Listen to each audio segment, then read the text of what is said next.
And I do want to raise what I think is a very dangerous potential safeguarding issue that we're seeing in this area right now, where schools are inviting outside organisations into school to provide counselling type services and using their materials, groups like Stonewall and Mermaids, who are teaching what I think are dangerous and contested extreme ideologies that don't have a basis in science to our children, and it's contrary to DfE guidance. So we've got groups like the All Sorts Youth Project, who are teaching children that there are more than two sexes, the Diversity Role Models group, who come into school and provide workshops but tell children that their sex has been assigned to them at birth.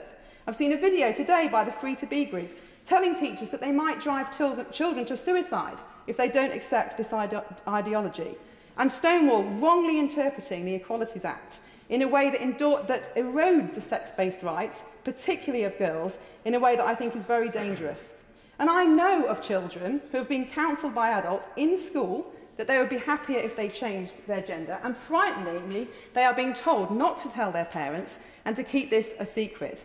I know of schools where children are disciplined for complaining about children of the opposite sex being allowed to use their PE changing rooms.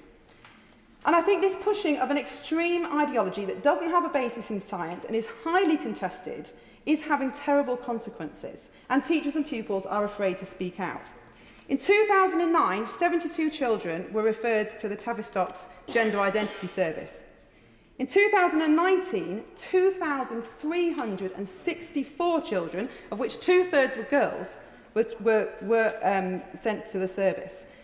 There's a 5,000% increase in the number of girls sent to the clinic in just 10 years. And many of these go on to be prescribed puberty blockers, and research suggests that 98% of those children are then given cross-sex hormones. So these are children who will become infertile, sterile, have permanent loss of sexual function.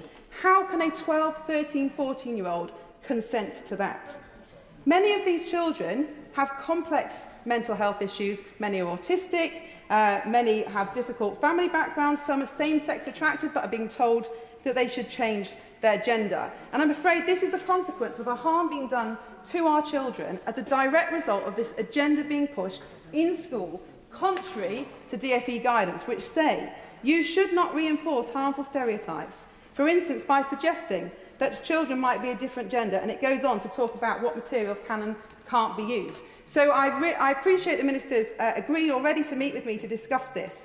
And we do need counsellors available in school, absolutely. We need more focus on well-being and emotional health. But we must have a robust safeguarding process to ensure that the adults going into schools, the materials they're using are registered, they're approved, they're in line with DfE guidance, and they're doing the best for our children, they're encouraging their well-being and not pushing their own agenda. So I look forward to hear from the Minister how he intends to make sure those guidance are followed, and I appreciate his offer of meeting with me.